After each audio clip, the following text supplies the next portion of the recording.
deuxième heure. Augustin Graudois et Gilles Lemaire, d'Imrap et d'Attaque. Et donc, on va attaquer le deuxième.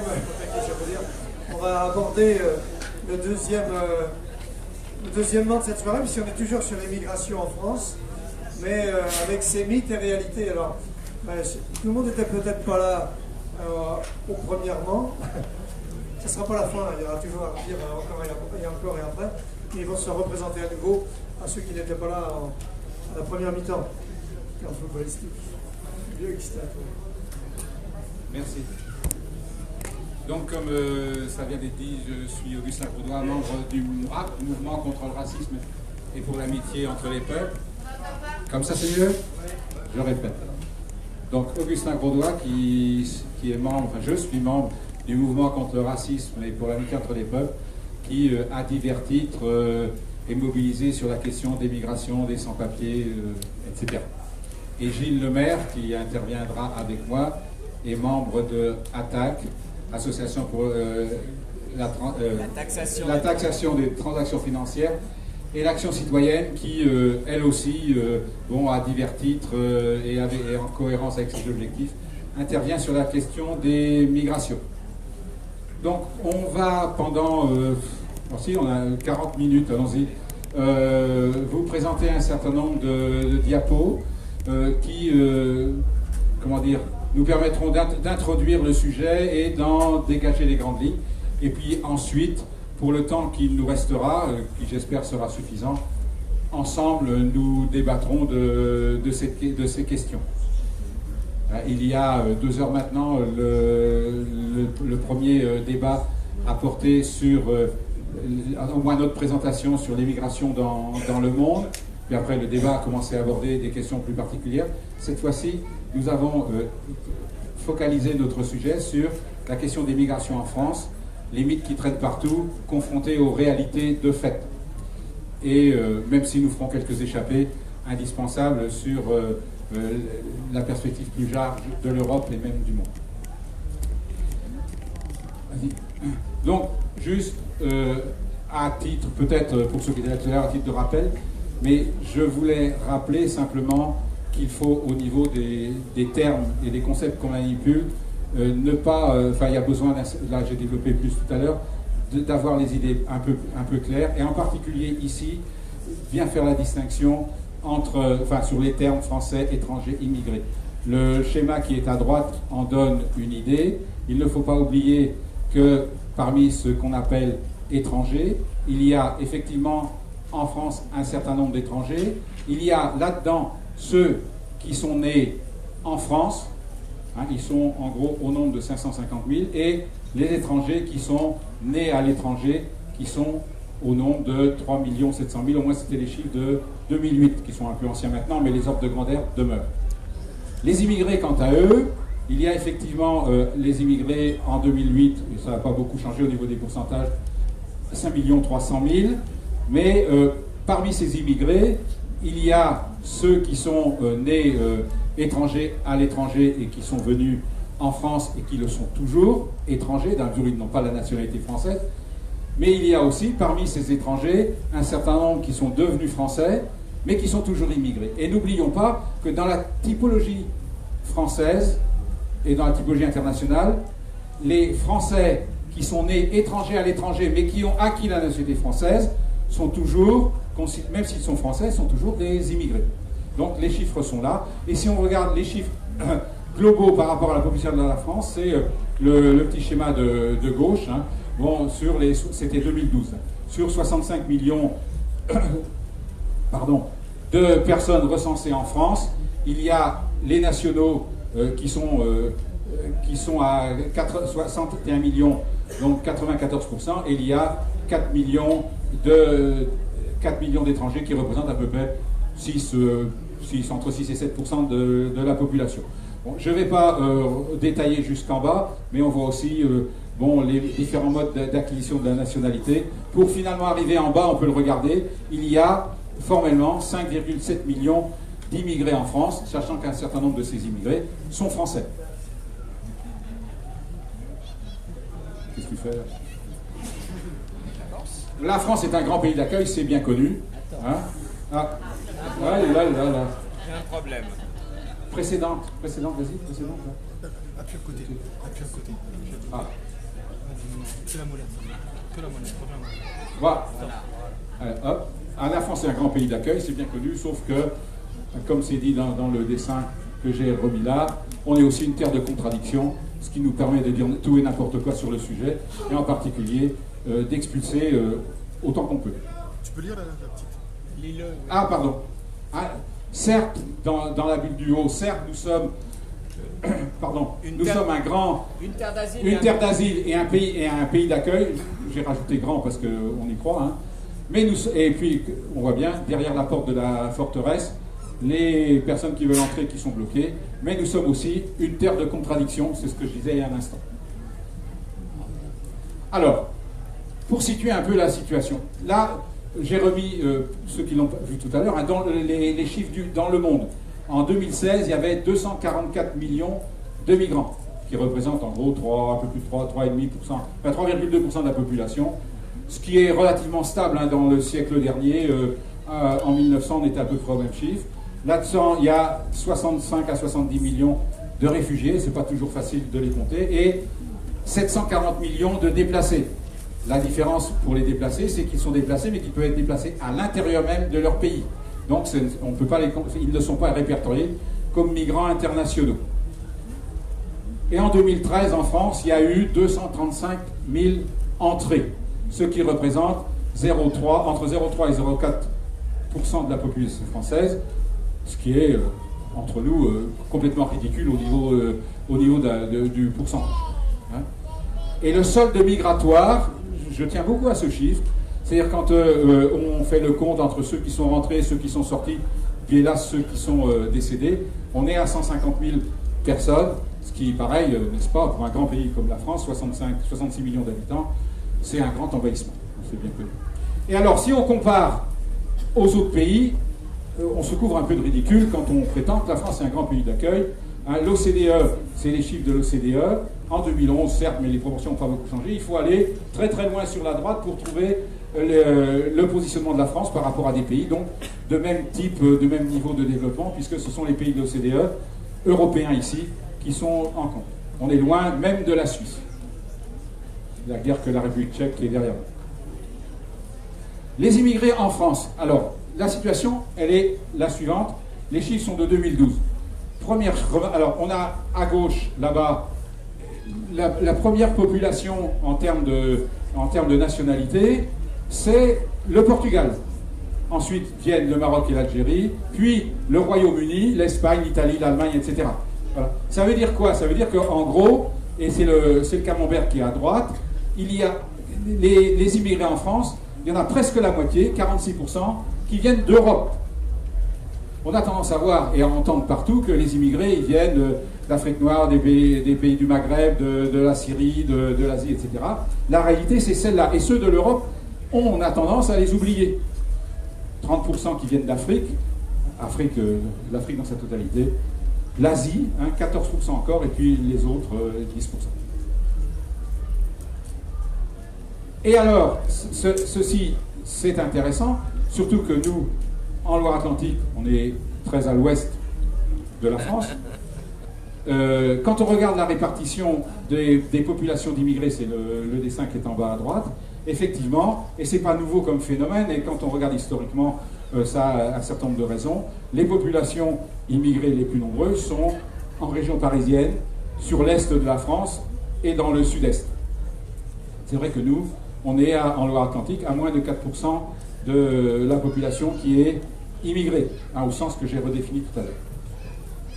Et si on regarde, alors le dessin en haut, c'est pas en termes de... Enfin, il est assez intéressant quand on regarde ce qui se passe au niveau de l'intégration. Enfin, le terme, bon, on pourra le discuter.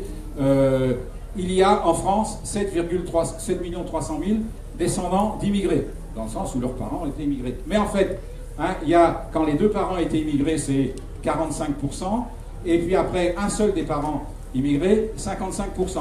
Et après, bon, le tableau détaille un peu, mais on voit bien que très rapidement, les populations se mêlent, quoi. Voilà, je vais passer la parole à Gilles, c'est à toi après. Hein. Je Voilà, oui.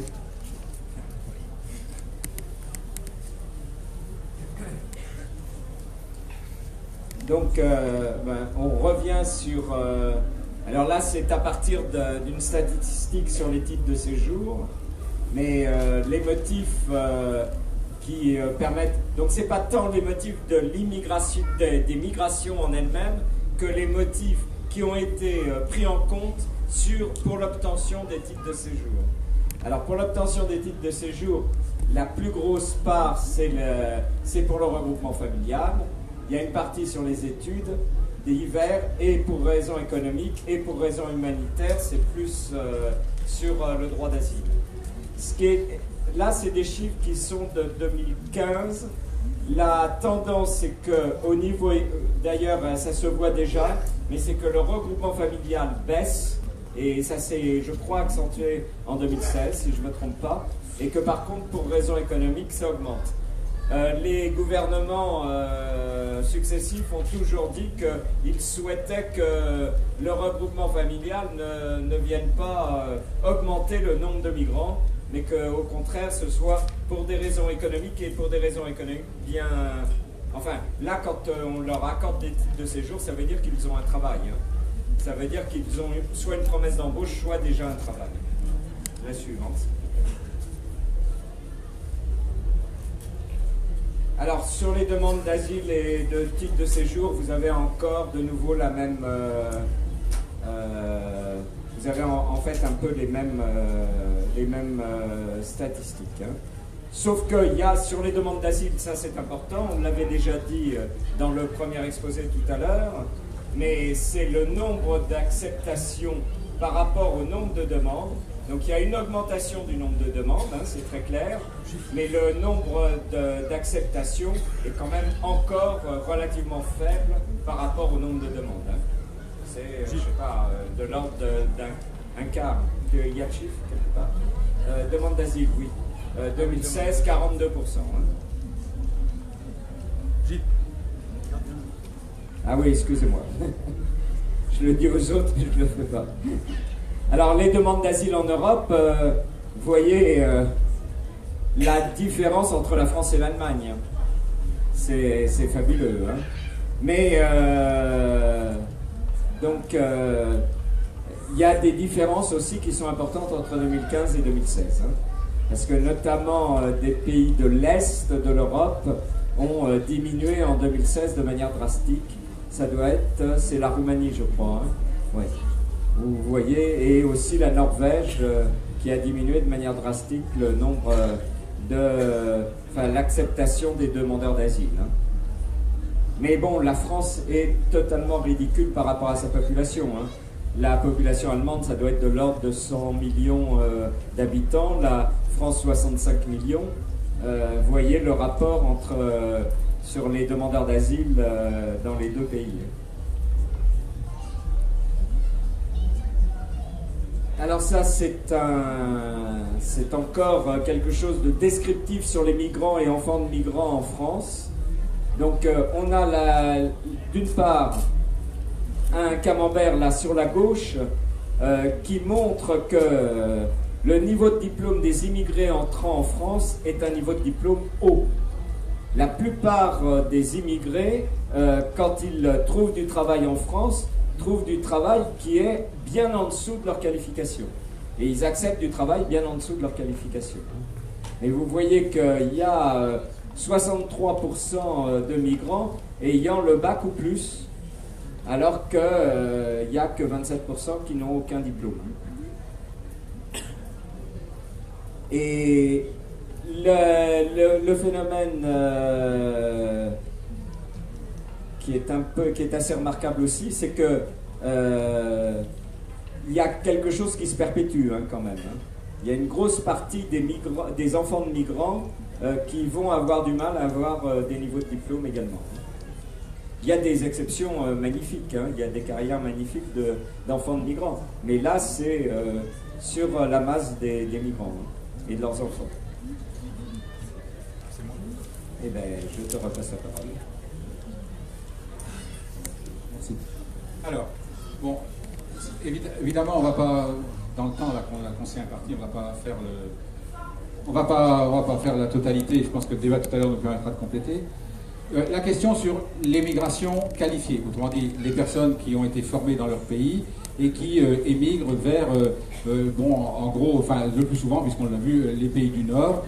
On voit bien ce qui se passe. Hein. La proportion d'émigrés très qualifiés en pourcentage de la population, c'est plus c'est rouge, plus il y en a, et on voit bien que le départ des personnes formées de l'Afrique est extrêmement important, mais c'est aussi vrai pour l'Asie, c'est aussi un peu vrai pour l'Amérique, disons l'Amérique du Sud pour faire vite.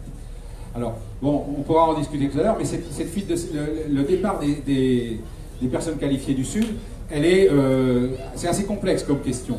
C'est-à-dire qu'effectivement, dans un certain nombre de pays, notamment les pays les plus démunis, ce départ de personnes qualifiées est assez dramatique. Les médecins y partent, les enseignants y partent, et il n'y a plus suffisamment de personnes qualifiées pour apporter leurs compétences à la vie sociale de leur pays. Inversement, le fait que ces personnes qualifiées partent dans d'autres pays leur permettent d'acquérir un certain nombre de compétences complémentaires, supplémentaires, de voir ce qui se passe ailleurs, etc. Et de faire, s'ils reviennent, c'est bien la question aussi, de faire profiter leur pays de départ de ces qualifications nouvelles qu'ils ont acquises.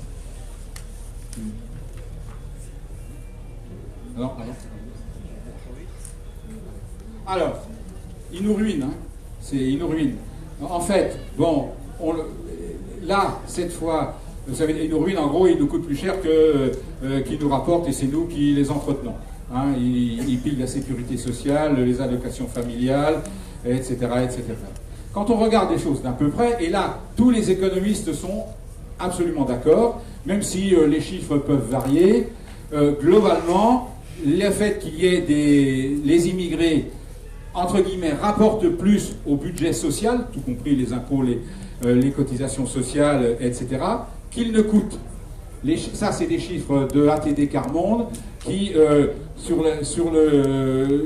considèrent qu'il y a eu un apport net de presque 4 milliards aux comptes sociaux du fait qu'il y ait pour les immigrés qui sont en France. Le chiffre, c'est en une année. En une année, oui, bien sûr. Hein. Même le chiffre de 4 milliards, j'ai dit 4 millions, je crois bien, de 4 milliards est faible par rapport à d'autres qu'on peut rencontrer ailleurs, qui tournent autour de 7 ou 8 milliards. D'autres économistes sont un peu moins, donnent des chiffres un peu moins élevés, mais tous s'accordent, je l'ai dit, sur le fait que le solde est positif. Bon, là, on va pas rentrer dans le détail du tableau. Hein, il y a ce qui concerne les impôts, les taxes à la consommation, les impôts locaux, etc., etc. Mais c'est important de dire aussi tout ce qui est dépenses sociales. Oui, mais c'est souvent un des points... pour les dépenses sociales, notamment par rapport à la Sécu, globalement, les gens qui immigrent en France sont plus jeunes, coûtent moins à la sécurité sociale, coûtent beaucoup moins en termes de retraite, et puis beaucoup moins en termes de formation initiale, puisqu'ils sont arrivés tout formés de leur pays. Alors maintenant, ils nous prennent nos emplois. Ah bah oui. Hein. En fait, bon, on peut regarder. Alors oui, je vais la lire parce que c'est vrai que c'est... bon, je ne sais pas trop qui c'est celui-là avec son cigare. Hein, on vous a fait venir pour 2 raisons. Premièrement, faire un boulot que personne ne veut. Et deuxièmement, pour un salaire dont personne ne voudrait. C'est-à-dire que la situation est assez complexe. ATD Quart Monde, puisque c'est eux qu'on a signé, qu'on a récupéré comme documentation. En gros, l'immigration de travail en France représente 10% de l'immigration totale. En gros, ça rejoint les chiffres que Gilles a commentés tout à l'heure.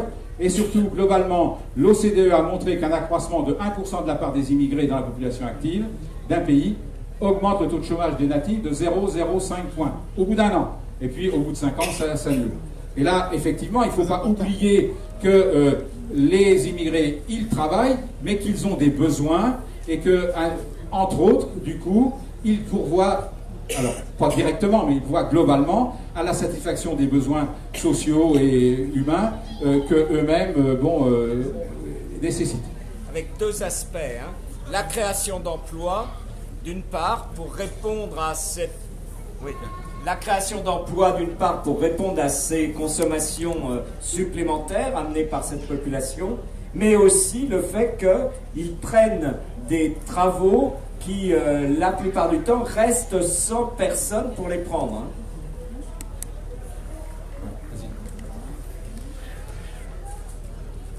Ah, ils font baisser les salaires aussi. Hein. Bon, en fait, c'est une idée complètement fausse. Sans rentrer trop dans les détails, c'est une étude, je crois que c'est l'OCDE, non, c'est un organisme qui s'appelle Vox. Hein. L'impact de l'immigration n'a été que très légèrement positif sur le niveau des salaires. Mais positif. Hein, et puis, mais en France très légèrement. Alors que, bon, dans d'autres pays, ils sont pas très faciles à lire. Là, mais c'est, par exemple, il y a le Canada qui est ici, hein, l'Australie qui est là. L'impact de la présence d'immigrés sur les salaires peut être important. Mais quand on regarde l'ensemble des graphiques qui sont là, même si c'est très très faible, c'est pas en dessous du 0%. Et la flèche, c'est la France. La flèche, c'est la France, qui est à entre 0,5 et 0,9. Là, voilà, en gros, c'est ce qu'il y a là. Oui, c'est la flèche, c'est la France, pardon. Non, ça c'est très important parce que c'est un des arguments qui a pu même être pris par des syndicalistes. C'est en acceptant qu'ils viennent, il faut... Je dis cet élément-là est important à mémoriser et à reprendre quand vous parlez autour de vous. Parce que même des syndicalistes ont pris cet argument de dire « mais si on fait venir des immigrés, ils vont accepter de travailler avec un niveau de salaire plus bas et ça va faire une pression vers le bas de l'ensemble des salaires. » Eh bien la réalité, c'est pas celle-là, c'est même le contraire plutôt. Bon, c'est pas énorme, mais même, c'est 0,5 à 0,9% de plus. C'est des études sérieuses hein, qui ont mené à ce constat.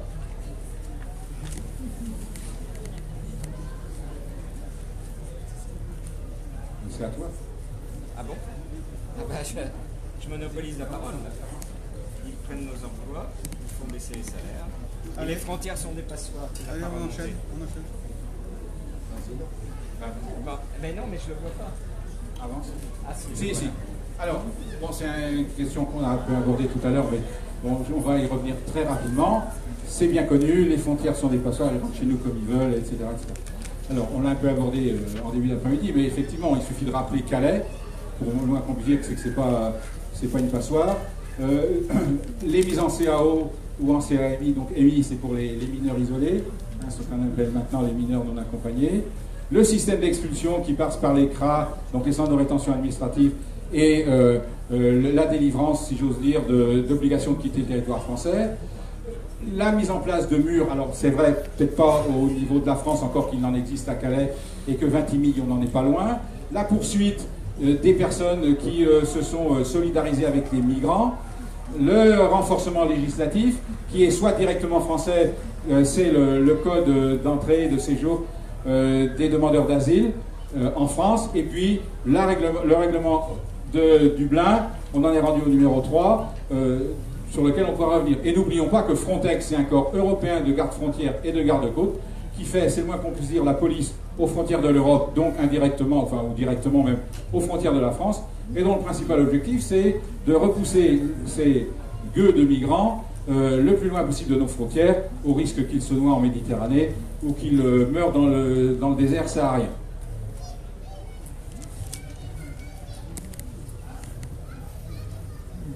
C'est une question pas simple, hein. Mais c'est une question qui est une question importante. Il faut pouvoir argumenter sur le fait que d'autres politiques migratoires sont possibles. Vas-y. Alors, d'abord, la première chose à rappeler, et sans remonter à Néandertal ou à Cro-Magnon, hein, c'est que Homo sapiens vient d'Afrique initialement et s'est répandu sur l'ensemble des continents.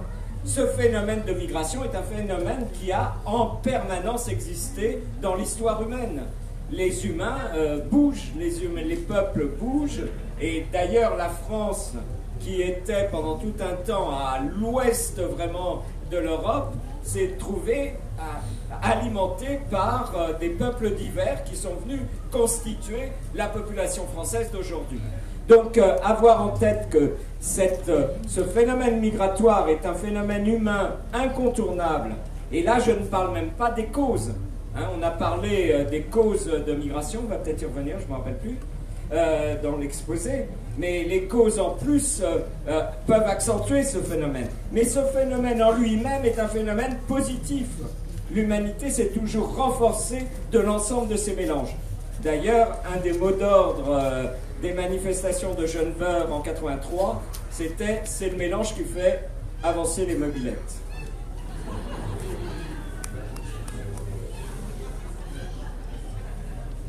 Donc la première chose, c'est sur la question du droit.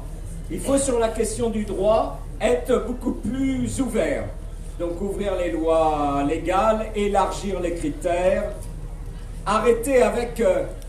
on est en France avec une population qui est dans des situations totalement différentes. Totalement différentes sur le plan du droit, totalement différentes sur le droit au séjour. Alors ça va depuis donc les sans-papiers, les gens qui ont une carte, qui ont un récépissé de demande, les gens qui ont une carte d'1 an, les gens qui ont une carte de résident. Maintenant, il y a des cartes intermédiaires, les gens qui ont une carte de 3 ans, les gens qui ont une carte de résident. D'un autre côté aussi, vous avez sur le plan du droit, les étrangers en France, s'ils viennent de l'Union européenne, ont le droit de vote aux élections européennes. S'ils viennent d'autres pays, n'ont pas le droit de vote. Et pourtant, les étrangers qui sont avec un titre de séjour légal, s'ils sont salariés, ont le droit de vote aux élections professionnelles. Peuvent être élus délégués du personnel, peuvent être élus membres du comité d'entreprise. On a donc des statuts qui différencient. Il faut arrêter avec tout ça. Il faut être sur un titre unique. Après, on vous dira qu'on est en fait beaucoup plus ambitieux, mais c'est déjà, passons par cette première étape qui serait déjà une étape extrêmement positive, qui changerait la vie de beaucoup de monde. En finir avec l'enfermement et défendre la solidarité comme une valeur fondamentale. Vous avez entendu parler des procès et pourtant du droit à la solidarité qui a été revendiqué, mais il y a des personnes ayant là tout dernièrement d'ailleurs une femme qui venait du Front National qui est tombée amoureuse d'un migrant et qui l'a aidé à passer en Angleterre et qui est passée en procès.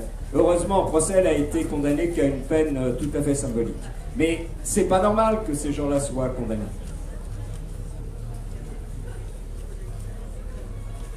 Alors, là-dessus, il y a beaucoup d'associations qui, depuis un bon bout de temps, mènent des batailles à ce sujet. Et là encore, récemment, et vous pouvez aller le voir, c'est ouvert à la signature, non pas individuelle, mais à la signature des associations, organisations et collectifs. Il y a l'appel des migrants du 15 juin, qui a été, c'est Emmaüs International qui rassemble l'ensemble de ces signatures.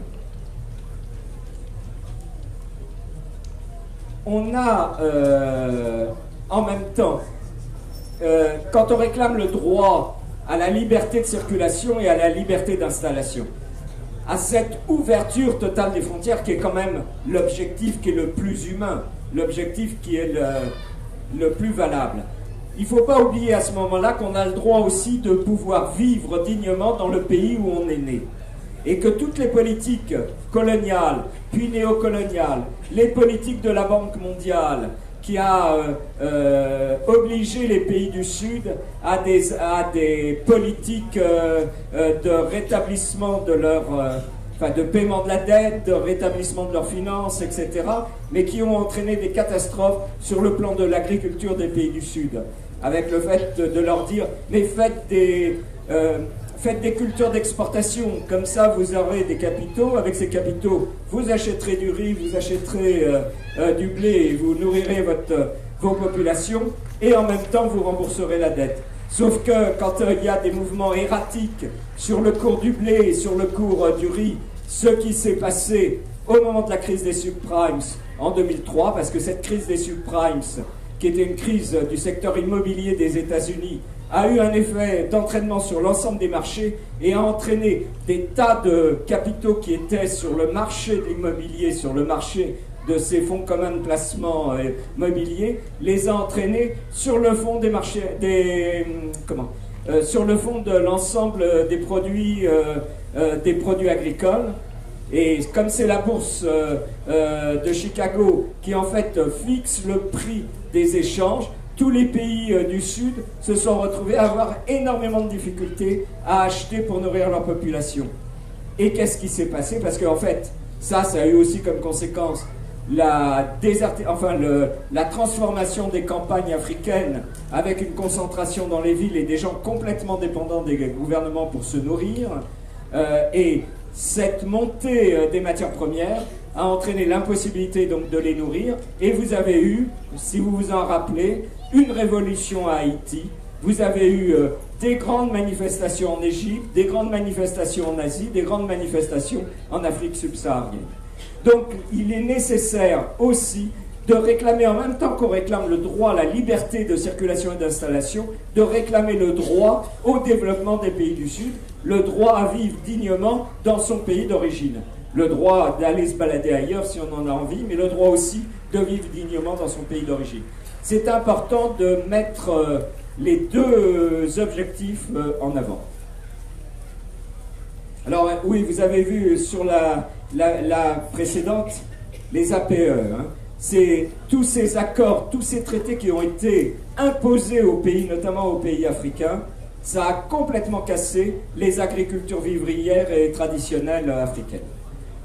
Et notamment, les produits de base en Afrique qui étaient le manioc, qui étaient...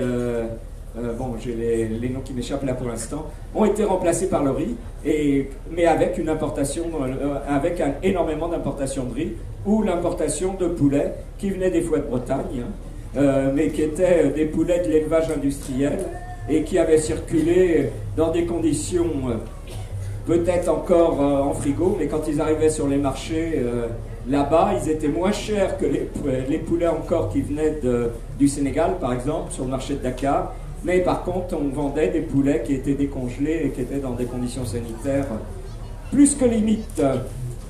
La suivante. Bon, bien entendu également, la question de la guerre, de la paix, là, ça fait écho à quelles sont les raisons des migrations. Mais il y a beaucoup de gens qui migrent aussi parce qu'ils vivent dans des pays où il est difficile de continuer à vivre. Tu peux passer, Augustin.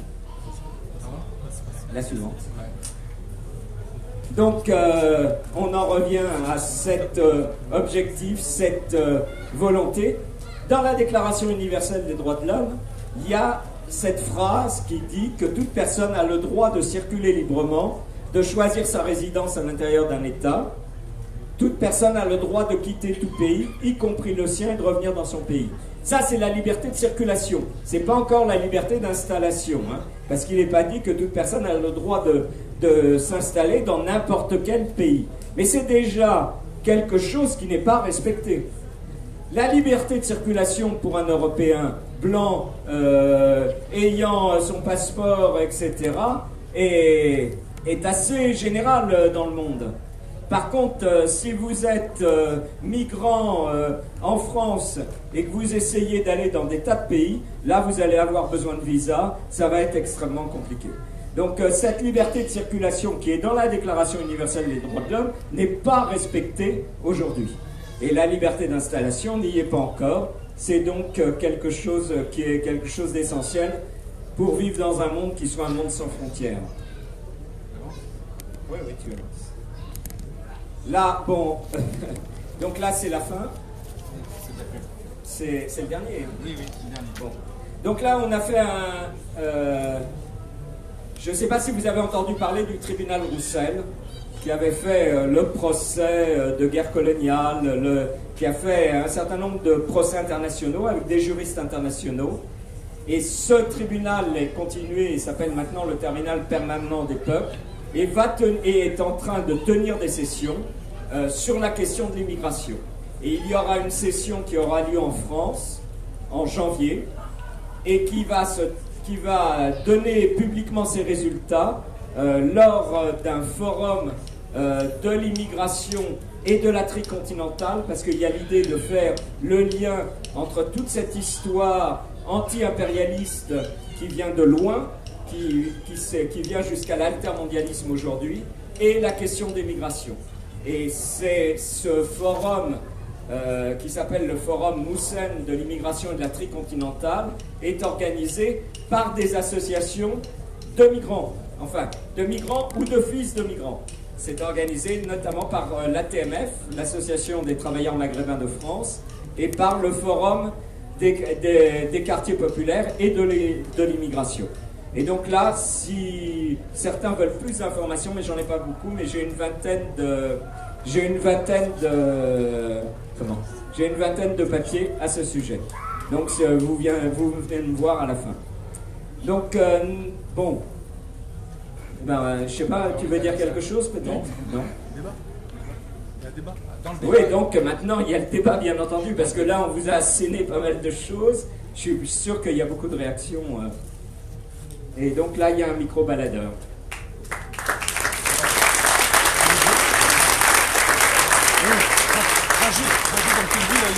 En janvier, c'est où? Le 8 et 9 janvier, oui, j'ai oublié, c'est le centralisme français, ça se tient à Paris. Eh bien, merci aux intervenants, Augustin et Gilles, pour leur intervention sur ce deuxième débat cet après-midi sur la migration, mais avec des variantes que vous avez pu constater. Donc, on va passer tout de suite, l'exposé est terminé, pour répondre aux questions. Donc, il nous reste jusqu'à 19h, il nous reste du temps. Donc n'hésitez pas à faire part de vos témoignages, comme ça a été le cas au premier débat, où il y avait des témoignages tout à fait intéressants et avisés, des compléments d'information. Nos intervenants, n'ayant bien sûr pas la science infuse, ne connaissant pas tous les détails de ce que peuvent vivre d'autres personnes autour des migrants ou de la migration en général. Donc, place aux questions. Et voilà, c'est parti. Et avant, est-ce que vous voulez tous être filmés? Est-ce que vous acceptez d'être filmés?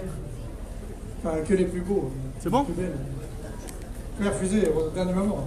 Voilà, donc, c'est parti. Bonjour. Merci beaucoup pour votre présentation, c'était très intéressant. Tout près. Si, ça marche. Allô? Mais je parle comme ça, mais je crois qu'ils m'entendent pas. Parlez plus fort. Si? Bon. Je voulais remercier déjà, je trouvais que c'était très intéressant. Et je pense qu'il y a une chose avec laquelle on ne fait pas trop le lien quand on parle de migration. On parlait de Frontex tout à l'heure, et c'est vraiment de tout l'argent qui est brassé pour mettre en place de nouvelles technologies, de nouvelles barrières pour que les gens ne viennent pas. Et tout ça, c'est beaucoup de l'industrie de l'armement, l'industrie de la défense, et ça, on en parle très peu. Et c'est toujours des intérêts particuliers, des lobbies qui se mettent en place. C'est la même chose avec les centres de rétention en France, hein. C'est pas l'État forcément qui les gère. Il y a aussi des entreprises privées derrière. Et ça, on en parle peu, et je voulais juste remettre un peu ça dans le débat. Je vous remercie.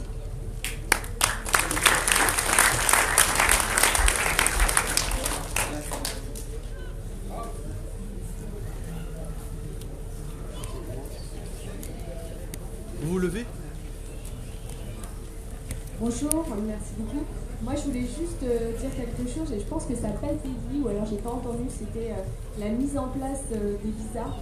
En fait, c'est important de le rappeler qu'avant, il n'y avait pas de visa. Donc, par exemple, 77, la Côte d'Ivoire, il n'y avait pas besoin de visa avant pour venir en France pour les Ivoiriens, et tout se passait bien. Et donc, c'est cette mise en place des visas qui a créé des sans-papiers. Donc ça, je trouve que c'est vraiment important de le dire. La deuxième chose, je vais faire juste un court témoignage, puisque je suis membre du collectif Mineurs Isolés Étrangers. Et donc nous, on milite, on mène une lutte depuis 2 ans pour aider ces jeunes à Nantes. Moi, je suis à Nantes. On a à peu près, aujourd'hui, j'aime pas donner de chiffres, mais 230 jeunes qui ne sont pas pris en charge, qui sont à la rue. Donc on est obligé d'ouvrir des squats. On est obligé de trouver des réseaux de familles hébergeurs, parce qu'on n'a plus de place dans les squats. Et on a malgré tout encore des jeunes qui sont à la rue. Et donc le collectif s'occupe de tout, c'est-à-dire les nourrir, puisque les mineurs isolés étrangers qui ne sont pas pris en charge n'ont pas le droit d'aller à la banque alimentaire.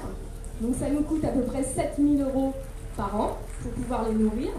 Ensuite, on leur trouve un logement. Et ensuite, c'est la bataille pour les demander la scolarisation. Donc il faut savoir que ces jeunes ne sont pas scolarisés, donc ils ne font rien de la journée.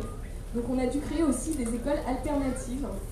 Donc ces jeunes qui sont quand même dans une très très grande détresse, qui ont tout quitté, qui ont vécu un parcours migratoire énorme et difficile, puisque certains ont même été mis en esclavage en Libye. Donc c'est assez difficile pour eux. Et donc on a un stand aujourd'hui, voilà, pour les soutenir. Donc n'hésitez pas à passer sur le stand si vous voulez plus d'informations. Je vous remercie.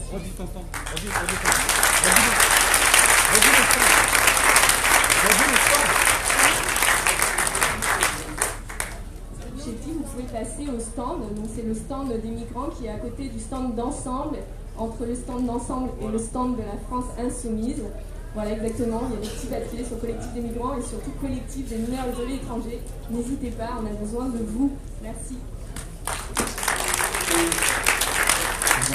Et je pense que nous aurons l'occasion de réaborder cette question lors du forum demain après-midi, qui est plus dédié aux collectifs locaux, leur existence, leur lutte, leurs besoins, etc. à, je ne sais plus, 16h30, sur le chapitre 9.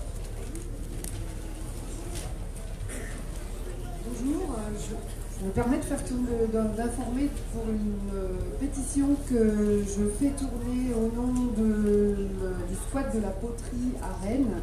Je fais partie d'une association qui s'appelle Un toit c'est un droit, UTUD. Donc, pour informer que je fais tourner des pétitions pour exiger le relogement de 160 personnes, dont environ la moitié d'enfants. Vous m'entendez ? On est rendu à plus de 2000 signatures sur la ville de Rennes. On a fait des manifestations chaque mois depuis l'ouverture de ce squat. Donc c'est un squat qui a été ouvert dans une ancienne EHPAD qui est appelée à être démolie.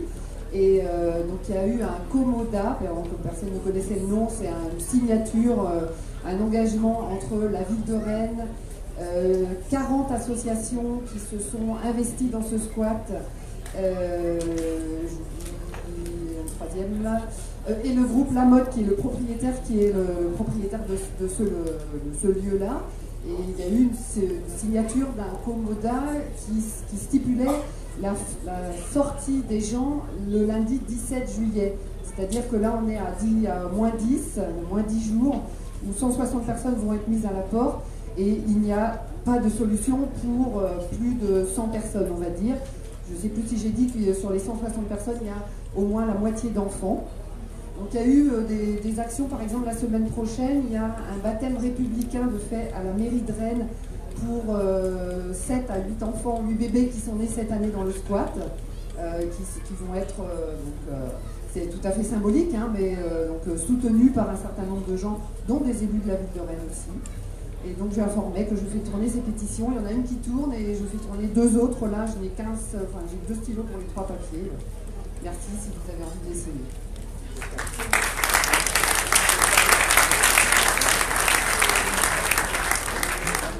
Monsieur.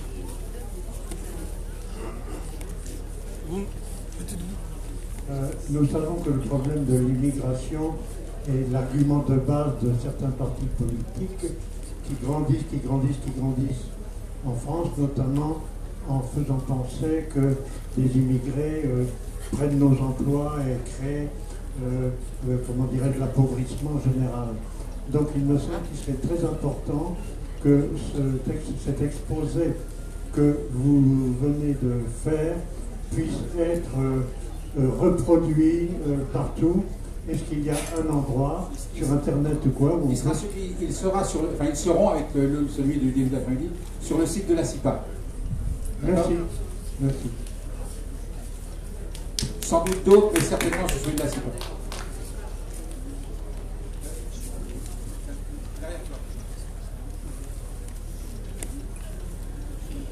Bonsoir. Une des manières de lutter pour que le mélange prenne et fasse avancer la mobilette,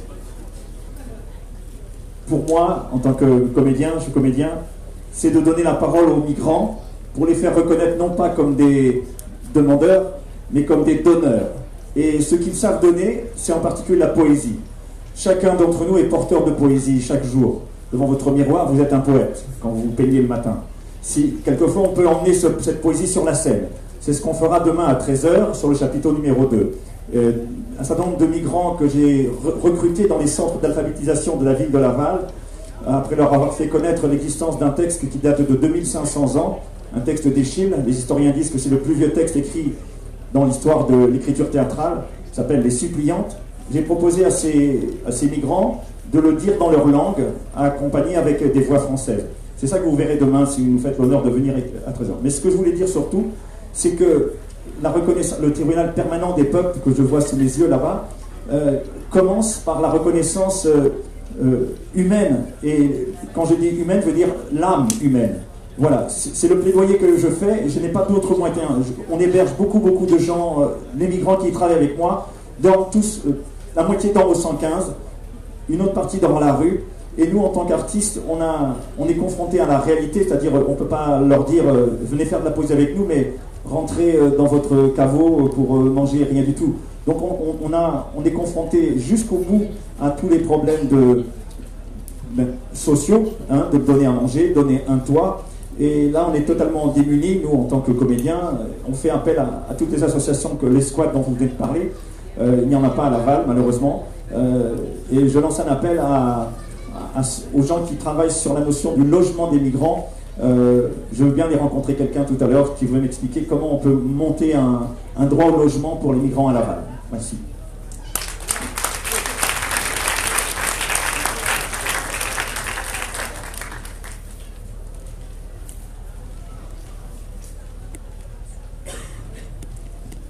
Bonjour, nous on voulait se présenter avec Christelle, on est du collectif La Chapelle Debout, on est basé sur Paris.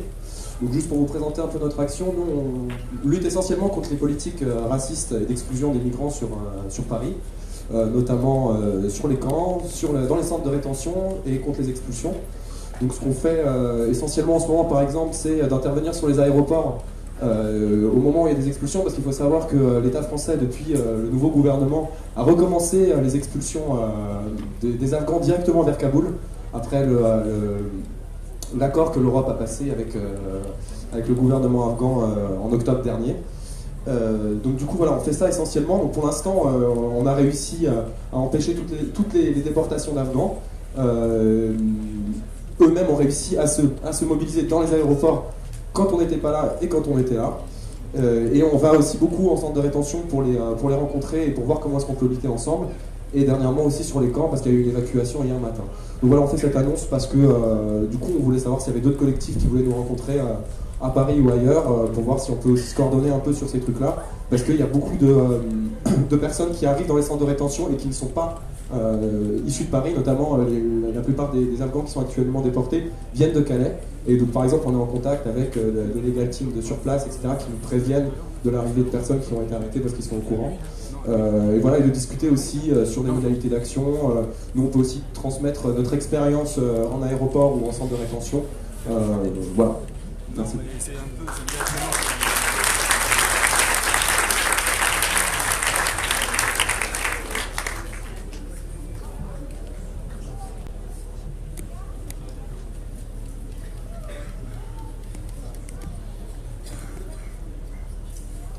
Oui, bonjour.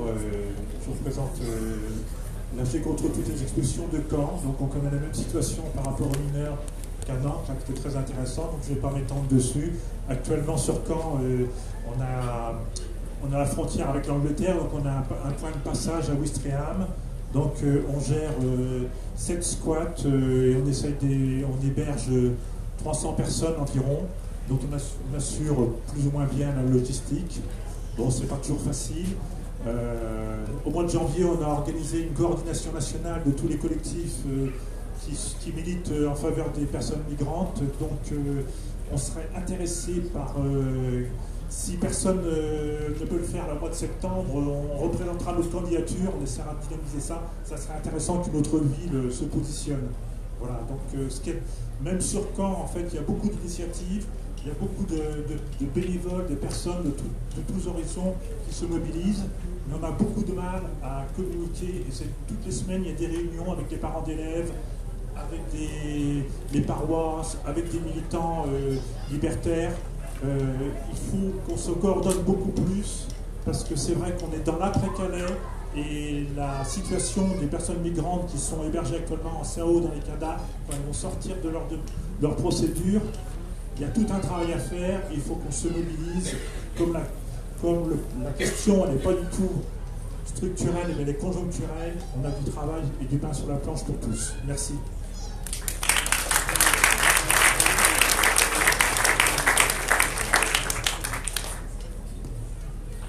Je voulais ajouter 2 ou 3 choses par rapport à ce qu'a dit Gilles tout à l'heure. J'espère que c'est pas trop mes petites marottes.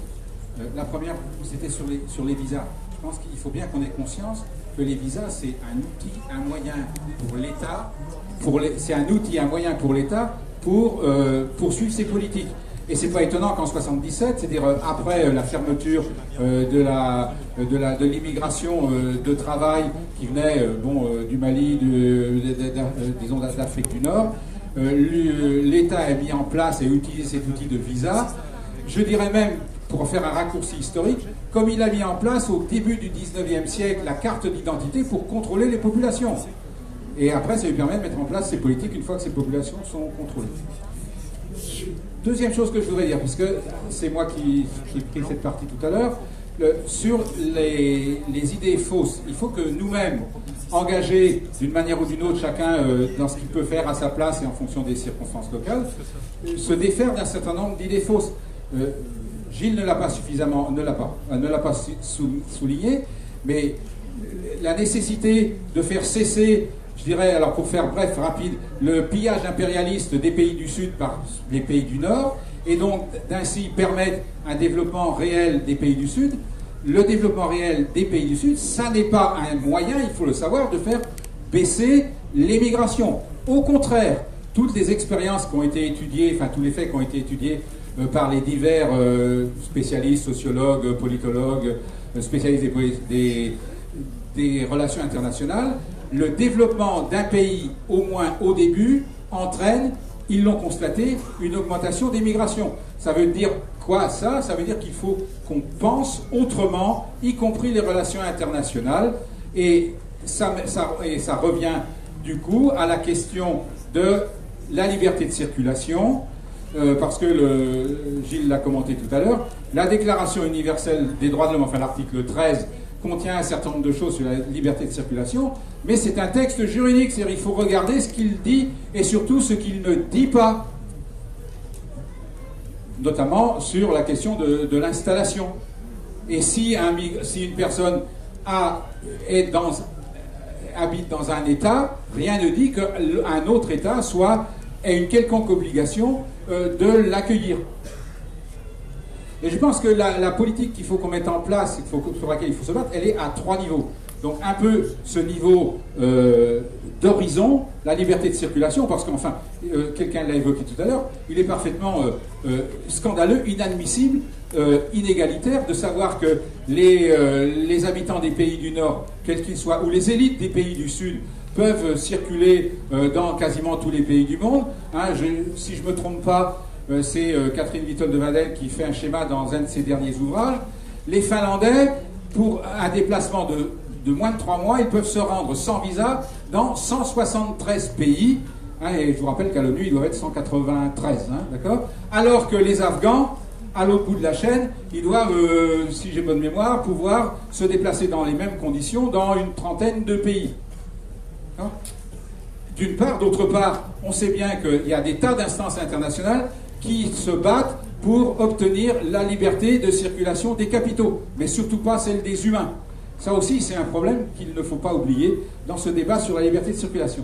À mon avis, deuxième niveau auquel il faut intervenir, je ne sais pas s'il est en dessus, c'est d'obtenir que les politiques internationales de nos pays, Gilles les a évoquées quand il a parlé des APE, etc., cessent d'être une entrave au développement des pays du Sud, qu'on cesse d'imposer aux pays du Sud des accords de réadmission avec le chantage tout à fait odieux.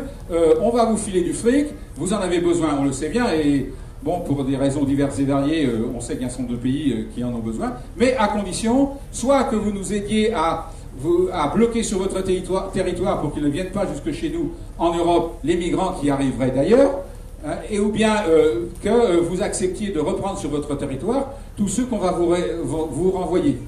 Et le troisième niveau, c'est celui qu'on a évoqué aussi, qui a été évoqué tout à l'heure, c'est qu'au quotidien, ces hommes, ces femmes, ces enfants qui viennent chez nous, il est hors de question de les laisser à la rue sans soutien, etc.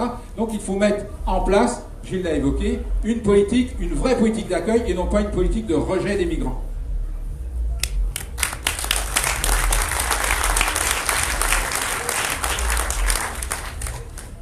Derrière, là, je sais pas,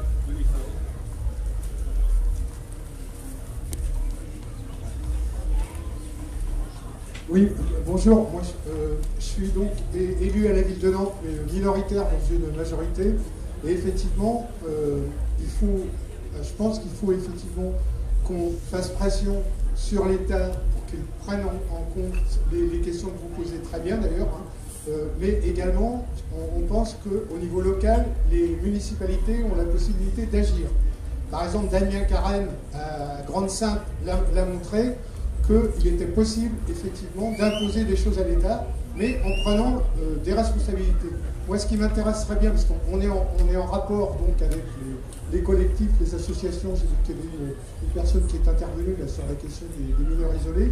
La question, c'est effectivement comment on met à l'abri ceux qui sont soit en attente de droit commun, ou soit dégoûtés, ou soit sans aucune possibilité. Et c'est possible parce que les villes, et à Nantes c'est possible, il y a des locaux qui sont inoccupés. Effectivement, on pourrait mettre ces locaux à disposition. Donc ce qui m'intéresserait bien, peut-être sans vous embêter dans le débat, mais éventuellement s'il y a des expériences dans des villes en France, en Loire-Atlantique, où il y a des choses qui se passent avec les municipalités, je serais intéressé pour que des contacts s'établissent. Je me mettrai par là tout à l'heure pour qu'on puisse établir des liens et voir ce qu'on peut faire ensemble. Et il y a le forum de demain après-midi. Oui, d'accord.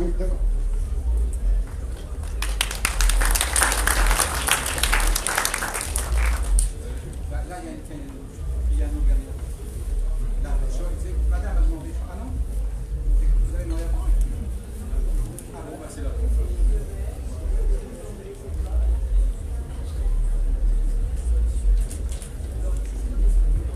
Bonjour, je voudrais revenir sur un des éléments que vous avez donné sur les idées fausses, notamment quand vous avez critiqué parfois les positions des syndicalistes sur le fait que les immigrés feraient baisser les salaires.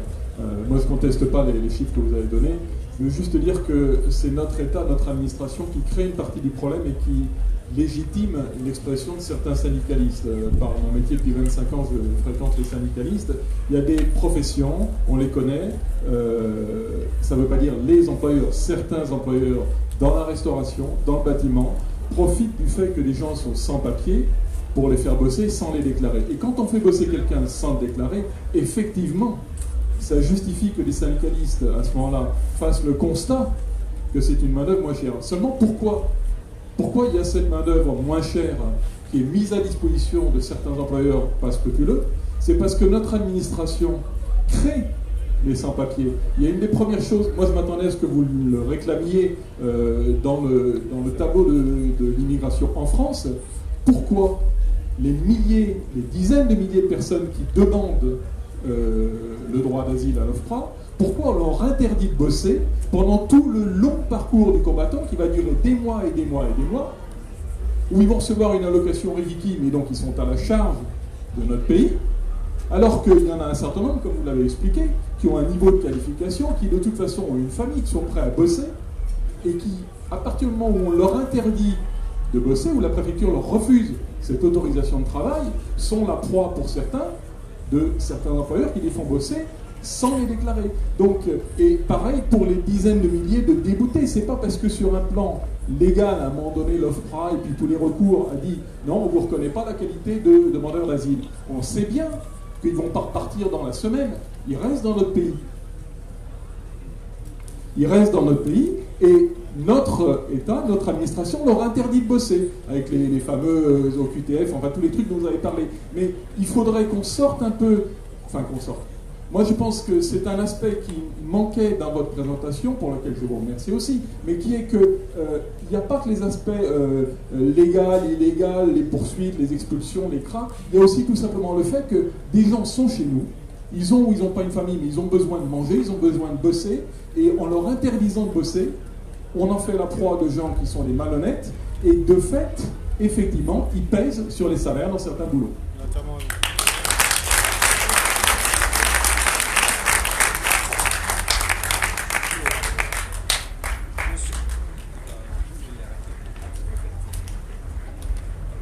Je suis totalement d'accord avec vous. Et je voudrais rendre hommage à des syndicats qui ont joué un rôle important dans les mouvements demandant la régularisation des sans-papiers, notamment la CGT en Île-de-France, qui a joué un rôle très important et très positif de ce point de vue. Je n'ai pas du tout une position anti-syndicale. Je disais simplement que c'est un point de vue, ça, qui est très répandu, mais ils font baisser le niveau des salaires. Et effectivement, quand les migrants sont des migrants régularisés, ça ne joue pas à la baisse sur les salaires. C'est important de le dire parce que ça démontre une des craintes qui existent dans la classe ouvrière, qui existent chez les employés. Et il faut dire que non, ce n'est pas vrai, de la même manière que les autres idées fausses qu'on a essayé de démonter. C'est très important. Peut-être qu'il y a quelqu'un de l'intersyndicale, il y a une intersyndicale à Nantes, peut-être qu'il y a quelqu'un de l'intersyndicale qui est là, parce que moi je suis élu, je ne suis pas représentant syndical, mais ce que je sais, c'est qu'il y a une intersyndicale à Nantes qui est constituée de Solidaires, de la CFDT, de l'UNSA, de la CGT, de la FSU, qui fait pression et sur la ville et sur l'État pour que des solutions soient trouvées. Donc effectivement, les organisations syndicales sont des alliés, et pas des ennemis, en l'occurrence.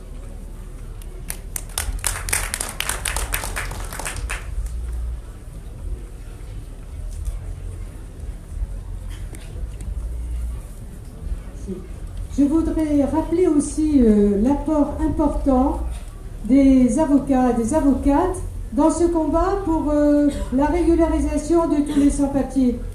Nous avons notamment sur Nantes des collectifs qui travaillent avec des avocats, qui sont les avocats militants, et c'est un apport inestimable parce que le combat pour la régularisation, et il est de la même nature que celui de Notre-Dame-des-Landes. On a coutume de dire que le combat de Notre-Dame-des-Landes s'articule sur 3 aspects, politique, juridique et militant. Eh bien, pour les sans-papiers, c'est la même chose. On a besoin d'un combat politique, on a besoin d'un combat juridique, parce que pied à pied, tous les jours, c'est ce qu'on fait quand même, et d'un combat militant. Et les 3 sont interpénétrables, et le travail des avocats est très précieux pour nous. Comme on est en train de rappeler, et je vous remercie de m'avoir permis de préciser ma pensée sur les syndicats, je suis aussi tout à fait d'accord avec l'apport de beaucoup de juristes, d'avocats, etc. Je voudrais rappeler aussi qu'il y a des associations de migrants qui existent en France. Il y a des associations de migrants qui existent depuis longtemps. Vous savez que le droit d'association des immigrés a été mis en place en 1982. C'est un des points positifs de l'arrivée de Mitterrand. Il n'y en a pas beaucoup, mais celui-là, oui. Et donc, c'est important de connaître ces associations. Il y en a beaucoup. Il y a des associations de migrants des pays du Maghreb. Il y a des associations de migrants de Turquie, des associations de migrants de Chine, des associations de migrants d'Afrique subsaharienne. Des fois, c'est des petites associations, mais elles existent. Et puis, il y a les collectifs de sans-papiers. Alors, les collectifs de sans-papiers ont souvent une vie qui est chaotique, mais qui est liée à leur statut, parce que les sans-papiers, soit il y en a qui repartent, soit il y en a qui restent et qui réussissent à avoir leur régularisation. Donc, et c'est là que c'est important que les syndicats les aient accompagnés, parce que ça leur donne l'envie de se syndiquer, ce qui est une très bonne chose. Mais donc, il faut rendre hommage à l'ensemble de l'auto-organisation aussi des migrants et la soutenir. C'est important, ça nous a été rappelé, parce que c'est pas dans l'exposé, on s'est dit que c'était un manque. qu'il faudrait rajouter ça, mais c'est important de se le rappeler.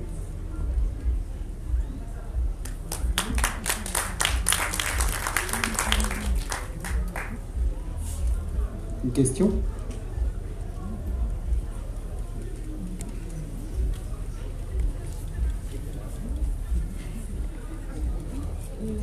C'est au sujet. Je voulais intervenir au sujet de ce qu'on a dit tout à l'heure, la nécessité de trouver des locaux inoccupés pour loger les gens qui sont dans les squats. Donc, vous en avez parlé, monsieur. Donc, c'est vrai qu'il y a 2 squats à Nantes, donc, un squat avec 60 personnes et un autre squat avec 40 personnes. Donc ça fait une centaine, Chantenay et Wilson. Ça fait une centaine de personnes donc, qui sont dans la nécessité de trouver un logement. Et il y a des demandeurs d'asile, il y a des déboutés. Bon, c'est très bien, c'est très important, mais il y a aussi, ça n'est pas suffisant. Et il y a une situation nationale dont on a parlé ce matin, qui est à Paris, qui est dramatique, avec plus de 2000 réfugiés qui vivent dans des conditions encore pires que dans les squats. Et donc la maire Anne Hidalgo a demandé à ce que d'autres villes, d'autres grandes villes puissent aussi prendre le relais. Et ça serait peut-être bien de lancer l'idée de créer aussi sur Nantes des petits camps. Bon, le maire de Grande-Synthe est venu visiter le squat de Wilson. Bon, on sait bien qu'à Grande-Synthe, il y avait 1800 personnes, et donc il y a eu des bagarres et des incendies. Bon. Mais au départ, c'était très bien. Bon, j'y étais, d'autres ici étaient à Grande-Synthe. Avec 800 personnes, ça allait encore.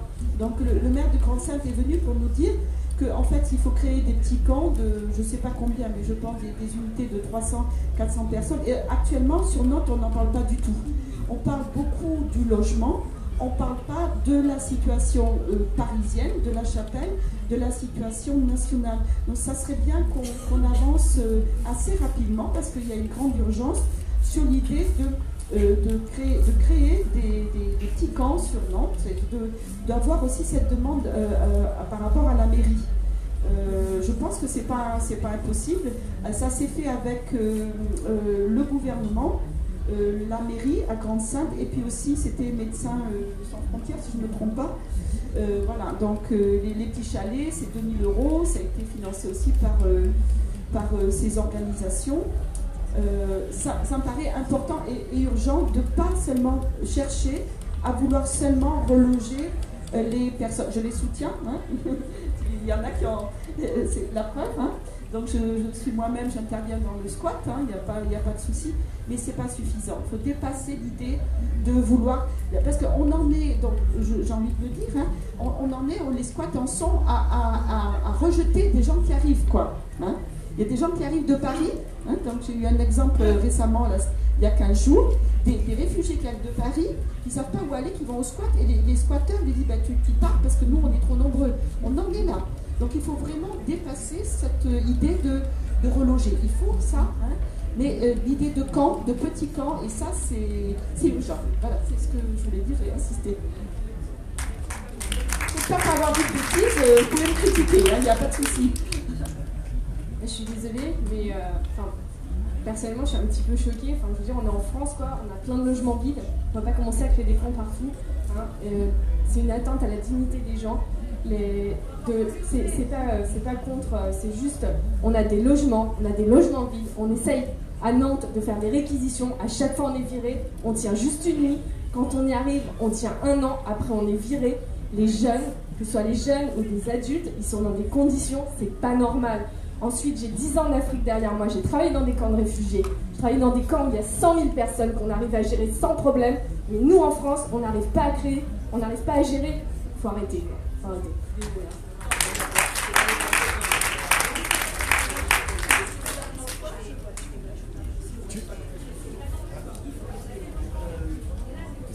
Oui, je voudrais juste préciser, pour poursuivre sur ce débat sur Nantes, qu'en fait, la mairie de Nantes a lancé un grand débat, comme elle appelle ça, les grands débats, pour trouver les bonnes idées par rapport à des logements, à des bâtiments qui sont désaffectés, qui ne sont plus utilisés. Et donc ce grand débat est lancé sous forme de carte postale qu'il faut renvoyer à la mairie en disant qu'est-ce qu'on a comme bonne idée pour transformer ça en salle de musculation ou en je ne sais quoi d'autre, artistique et tout. Évidemment, nous ce qu'on demande d'abord c'est que ces logements désaffectés ils soient en priorité d'abord affectés à créer un véritable centre d'accueil, des centres d'accueil inconditionnels, parce que c'est ce qu'on demande depuis maintenant plus d'1 an, et ça c'est essentiel en fait, c'est le fait qu'aujourd'hui on arrête de trier les gens, on arrête de dire celui-là il a le droit, celui-là pas le droit. C'est des centres d'accueil inconditionnels parce que le droit à un logement c'est inconditionnel, c'est un droit fondamental. Et donc on n'a pas à regarder la couleur, la tête, les papiers que la personne a pour pouvoir être mise sous un toit. Et donc je vous invite, alors malheureusement je crois que les cartes ne sont pas encore tout à fait prêtes, mais elles seront prêtes à partir de demain, ou elles y sont déjà, dans le stand du collectif migrant de Nantes, le collectif de soutien aux exilés, où là vous pouvez récupérer ces cartes postales pour les envoyer à la mairie de Nantes.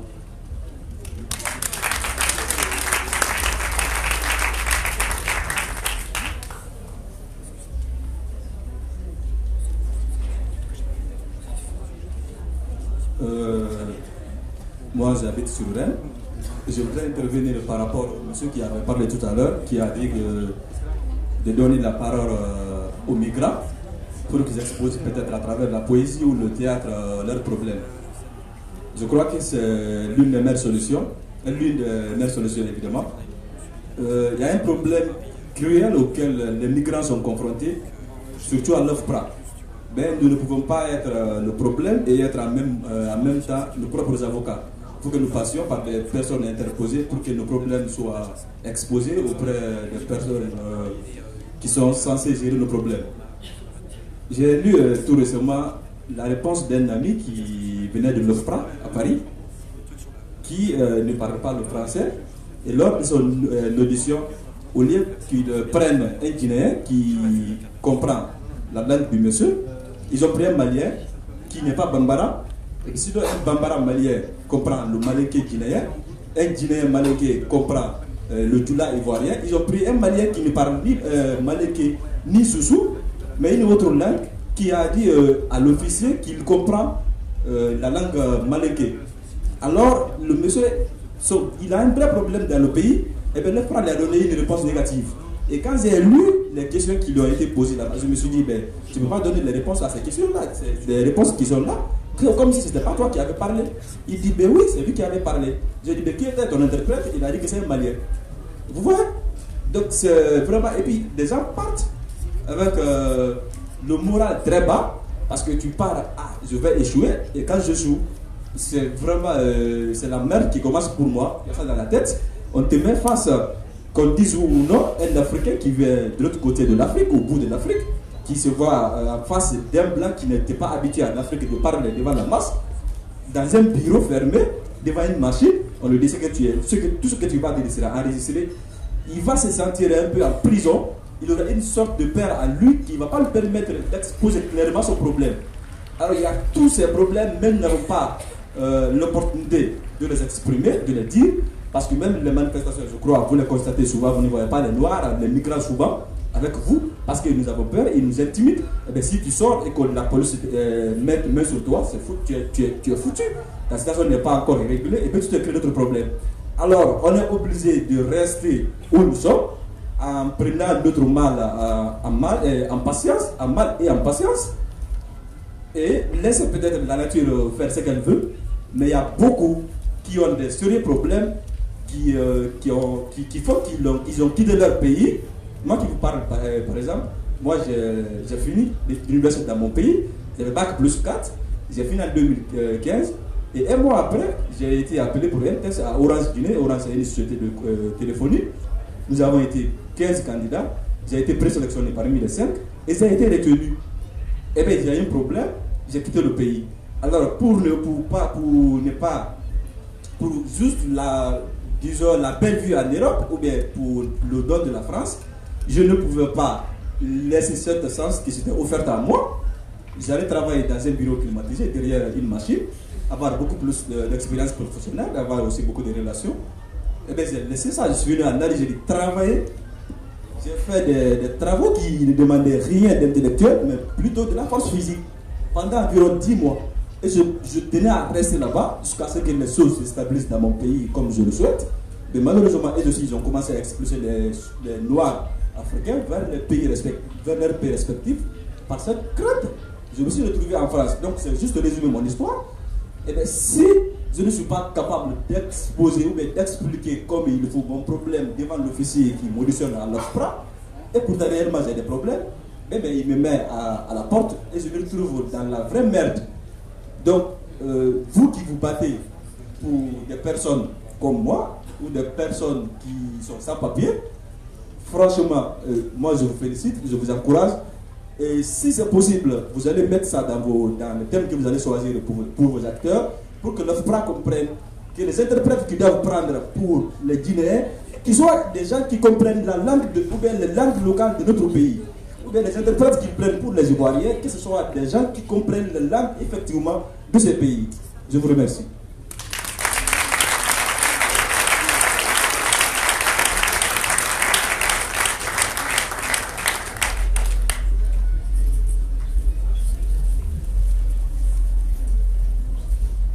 Bonjour à tous. Alors moi du coup je voulais juste rebondir en fait parce que je suis animatrice dans un foyer jeunes travailleurs et je voulais rebondir par rapport aux suppléants. Donc je parle au nom, je travaille avec des migrants et il y a une personne qui s'appelle Gaëtom et qui fait partie des suppléantes et qui est toujours le sourire et est vraiment très heureux de pouvoir participer au spectacle. Et d'ailleurs hier on en reparlait.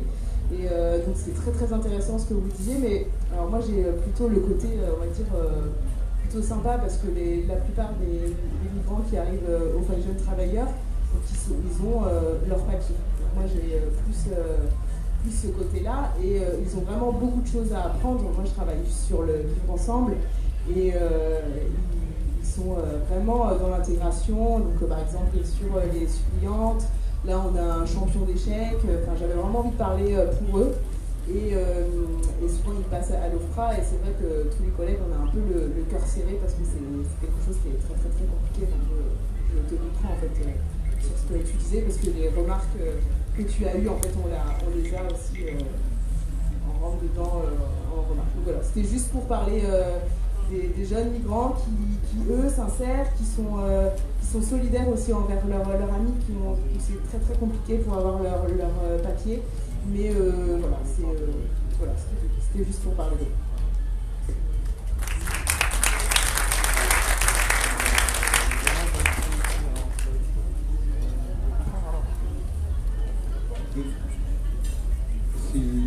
Y a-t-il d'autres interventions, témoignages, comme vous le disiez tout à l'heure?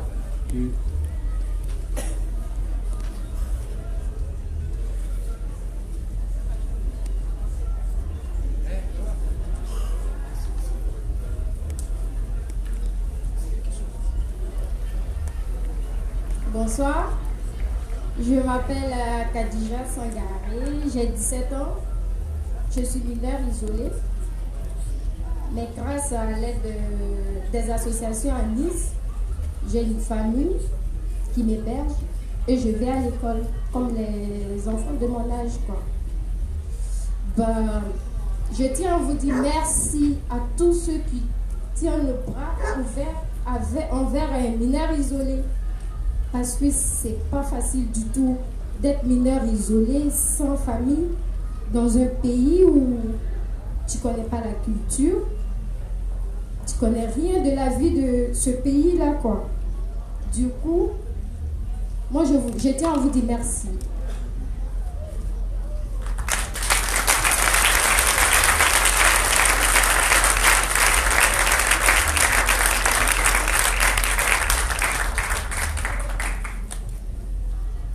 Moi, je voudrais, pour rebondir, dire merci aux migrants qui nous rappellent à nous, plus ou moins bien installés ici, dans un pays développé. Alors, je ne vais pas faire plus de commentaires. Ils nous rappellent notre vaste monde et notre devoir et les nécessités d'un vivre ensemble, qui ne soit pas seulement un vivre ensemble étroit, mais qui soit un vivre ensemble à l'échelle du monde. C'est un peu ce que le titre de notre rassemblement aujourd'hui veut dire lorsqu'il annonce que nous voulons aller de nos terres à la terre, avec une grande lettre majuscule. Oula.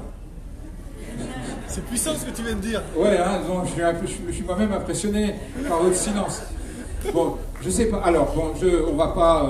Je sais pas, s'il n'y a pas d'autres interventions, on va. Allons-y.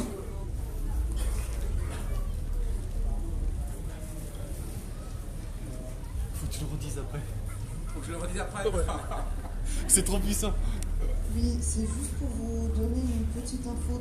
Là, c'est mieux. Je n'aime pas parler de musique.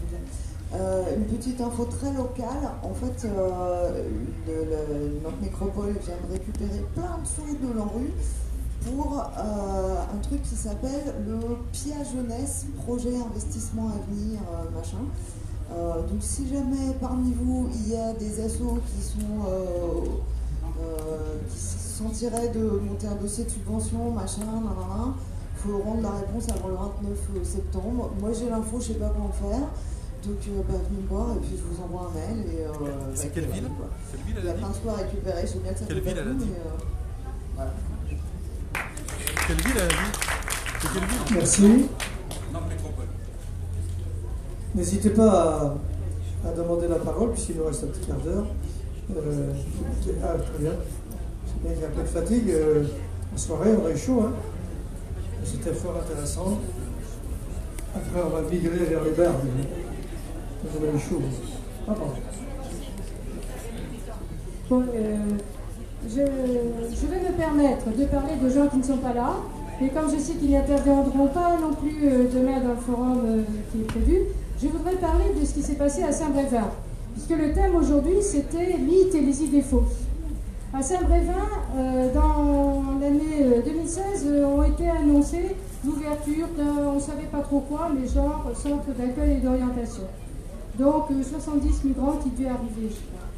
Saint-Brévin est une petite commune de 6-7 000 habitants. Aussitôt, il y a eu un tollé et le Front National s'est emparé de la question en étant présent, en disant on n'en veut pas. D'abord, ça va être des hommes, on va avoir peur de sortir le soir, donc dans cette commune, on ne peut pas. Le Front National s'est mobilisé avec des gens de Saint-Nazaire qui sont allés pour faire une manifestation. Et aussitôt, il y a eu des habitants qui se sont mobilisés en nombre et qui ont fait une autre manifestation pour dire « nous, on veut les accueillir ». Et cette manifestation, elle était plus importante que les autres. Voilà. Et petit à petit, qu'est-ce qui s'est passé? Il y a eu un film qui est passé sur Arte, là-dessus, ou la 5, je ne sais plus, qui relate ce qui s'est passé.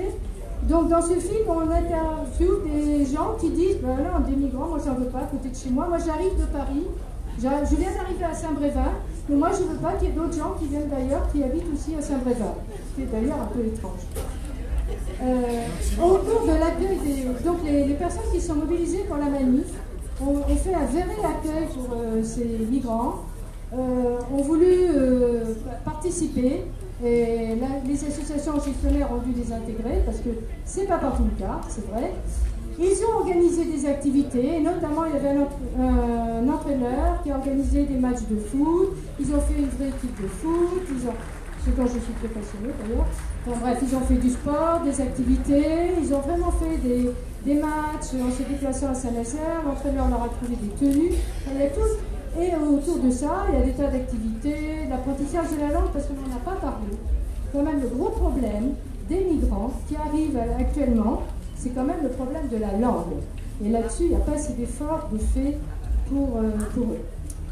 Et donc là, il y a eu beaucoup d'activités organisées autour. Résultat, 4 mois après, comme tous les CAO, les migrants devaient partir, certains ayant eu leur titre de séjour, d'autres non, etc. Interview des gens, les mêmes, qui avaient dit « Non, moi je ne veux pas de migrants ici à côté de chez moi ». Les mêmes qui disent « Ah ouais, je les ai vus passer à côté, là, j'étais assis au café, je les vois passer avec leur entraîneur, ben non, ça se passe bien et tout. Ben non, ça va bien, non, ben voilà, il n'y a pas de problème qui reste, qui soit à Saint-Brévin. » Ça, c'est pour dire que, et vous avez d'autres exemples comme ça, je crois qu'il y a Laurent Sainte-Marie, il y a la même chose. Ça veut dire que quand il y a les idées fausses qui sont là, et quand on voit dans le concret ce qu'on confronte à la réalité, on peut les dépasser. Et il faut que nous, effectivement, on milite pour faire dépasser ces idées fausses.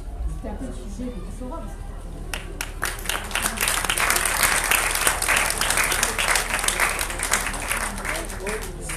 Oui, ce témoignage est vraiment un encouragement à ce débat. C'est vraiment été extrêmement positif, toutes les craintes qu'il y avait eu à Saint-Brévin. Et après, les regrets de les voir partir, les larmes, l'émotion de cette expérience réussie. Tu as bien fait de le souligner parce que c'est vraiment, ça a changé le regard qu'il y avait sur les peurs d'ailleurs de nous. Il n'y a pas eu une demande ici aussi? Ah si, la dame d'abord. La dame d'abord. Merci. C'est juste pour dire que j'ai pas récupéré toutes les pétitions qui tournent par rapport au spot de la poterie de Rennes. Et je suis là. Merci. Tellement de signatures que la page est pleine. La page est pleine, il va falloir faire du recto verso.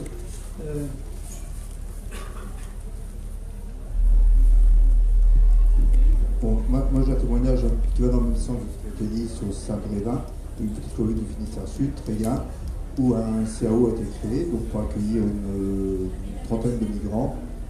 Manifestation du Front National, bien entendu, immédiatement contre manifestation beaucoup plus importante, où minimum 400 fois plus de personnes étaient pour l'accueil que par rapport à cette manifestation du FN, qui faisait venir également des gens d'autres communes. Donc le CAO, par contre, n'a accueilli que des jeunes femmes célibataires ou avec leurs enfants. On est dans le même sens, c'est que c'est pas un mot d'ordre national, pas d'hommes. Ces gens vont venir violer nos jeunes filles dans la campagne. Et donc il a obtenu que des femmes. Et d'ailleurs, dans la même foulée, le maire de Tréguin a eu des malaises de mort sur son ordinateur pour avoir accepté la création d'un CAO. Ça, c'est donc une première chose. Le CAO maintenant. Alors, je dois aussi souligner qu'il y a une mobilisation extraordinaire dans l'alphabétisation et l'apprentissage de la langue. En gros, on avait presque 2 fois plus de volontaires pour faire de l'alphabétisation que de personnes migrantes. Voilà, ça pour le témoignage. Et alors, pour rebondir aussi dans le sens de l'importance de parler français pour ces gens-là qui ne parlent pas, qui sont... Donc, moi, je fais du cours d'alphabétisation dans une autre commune, c'est primo-apprenant.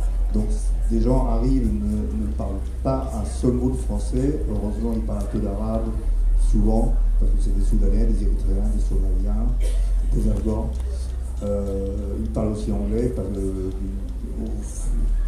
avec leur pérégrination, ils ont amené à apprendre l'anglais depuis les années qui sont sur la route, et par contre, français, zéro. La plupart de ces gens sont totalement analphabètes dans la langue maternelle. Donc c'est extrêmement compliqué et très long de faire en sorte qu'ils s'expriment en français et qu'ils écrivent. Il faut voir d'ailleurs avec quel du courage et puis volonté ils travaillent. Mais par contre c'est très long. Ils ont en moyenne 3-4 cours par semaine et ça demande des mois avant qu'ils puissent commencer à s'exprimer un petit peu en français. Donc c'est l'importance de l'alphabétisation, enfin de l'apprentissage de la langue me semble vraiment primordial. Voilà.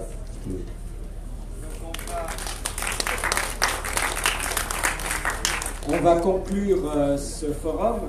Quand on a réfléchi à ce qu'on allait vous dire, on ne pensait pas qu'on allait vous faire changer d'idée. On pense que beaucoup des personnes, enfin la plupart des personnes qui sont ici étaient déjà d'accord avec la philosophie générale de ce qu'on a pu vous raconter. Mais ce qui nous semble important, c'est que les arguments, vous puissiez les reprendre autour de vous. Il faut diffuser un maximum. Donc les deux exposés Augustin l'a dit tout à l'heure, vont être sur le site de la CIPA. Donc vous pourrez les prendre, les utiliser librement. Voilà. L'autre chose que je voudrais rappeler, c'est que ce qui est important aussi, et j'espère que le débat vous en a donné l'envie, mais c'est qu'il y ait plus de personnes qui soient actives dans les questions de solidarité pour permettre aux migrants de se prendre en charge eux-mêmes. Et donc, vous avez eu pas mal d'exemples qui ont été donnés. Je rappelle que demain, à 13h, il y a la pièce de théâtre qui sera où au chapiteau numéro 2. Qu'à 14h30, il y a un forum là qui est plus... Le chapiteau 4, donc merci. Au chapiteau 4, à 14h30, il y aura un forum qui permettra à l'ensemble des collectifs présents dans la région de débattre ensemble et de voir peut-être à être capable d'imaginer déjà un échange d'expériences, mais peut-être d'aller plus loin, de prendre des initiatives communes envers les mairies, puisque ça a été suggéré par un certain nombre, envers aller essayer de chercher des subventions pour pouvoir faire plus de choses. Et je vous rappelle enfin que j'ai ici, pour ceux que ça intéresse, ce qui a été présenté sur le tribunal permanent des peuples et sur l'initiative qui sera une initiative internationale, avec des personnalités internationales, sur 2 jours, alors à Gennevilliers, c'est en banlieue parisienne, le 8 et 9 janvier. Voilà, et merci de votre présence, de votre écoute et du débat. Merci aux deux intervenants, Gilles et Augustin.